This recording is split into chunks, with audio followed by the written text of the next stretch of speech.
শুধু আমের চাটনি করে খাও তোমরা, কিন্তু মাছের ডিম দিয়ে আমের চাটনি করে খাবে, দেখবে অসাধারণ লাগে। নমস্কার বন্ধুরা, আমি সুতৃষ্ণা রান্নাঘরে সবাইকে স্বাগত জানাই। আজ আমি তোমাদের মাছের ডিম দিয়ে আমের চাটনি তৈরি করে দেখাবো। চলো কিভাবে তৈরি করছি একবার দেখে নেওয়া যাক। প্রথমে এখানে মাছের ডিম নিয়েছি, তারপর হলুদ গুঁড়ো, নুন আর সর্ষের তেল দিয়ে ভালো করে মাখিয়ে নেব।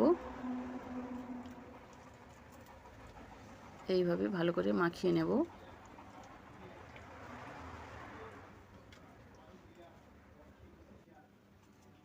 দেখো মাখানো হয়ে গেছে। এবার এটা রেখে দেব। এইবার কড়াইতে সর্ষের তেল দিলাম, তারপর শুকনো লঙ্কা দিলাম,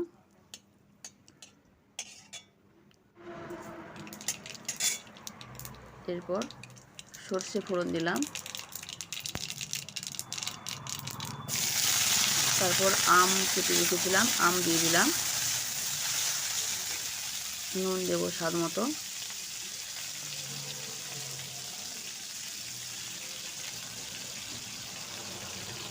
হলুদ গুঁড়ো দিলাম। এবার একটু কষিয়ে নেব।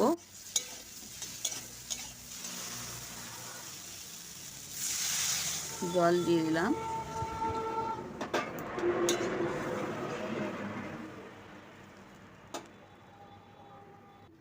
এইবার ফুটে উঠলে মাছের ডিমগুলো এইভাবে একটু একটু করে ছেড়ে দেব।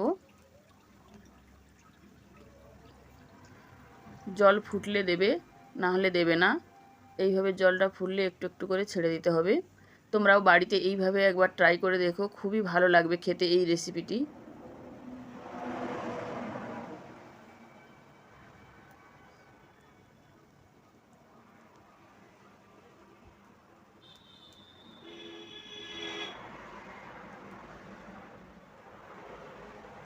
এইভাবে একটু একটু করে দেবে।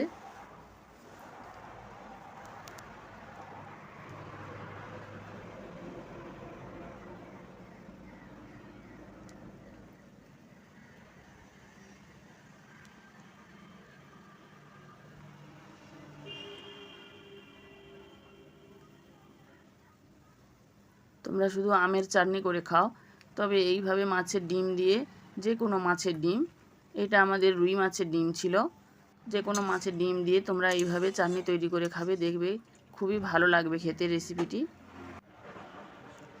এলাচ দিলাম 3টে।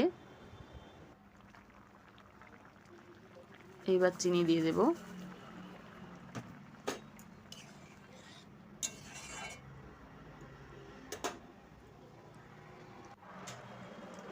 এই দেখো ফুটে কি সুন্দর কালার হয়ে গেছে।